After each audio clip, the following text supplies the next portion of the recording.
ভাই আনসার এত বোধাই কেন আপনারা?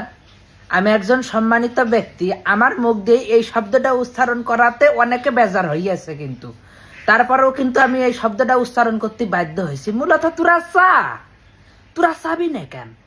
তোরাও কর দাবি, তোরাও যা ইচ্ছা চাইয়ে নে, কিন্তু তোরা কোন সময় কি সাথী হবে এটা কি বুঝিস না?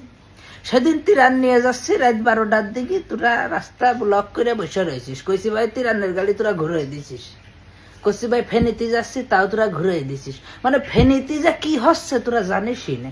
মানে ফেনীতে কি হচ্ছে, কি দিয়ে কি তোরা বাটোমালা মোবাইল চালাস আর টেলিভিশনের সামনে বসিস নে। তোরা কিছুই জানিস না। তোরা মনে হয় যে কোকাপ শহর থেকে আসিছিস। আমার কথা হচ্ছে যে তোরা একটা দাবি করেছিস, দাবি মানা হবে, কিন্তু কোন সময় কি সাথী হবে এটাও কি তোরা জানিস না?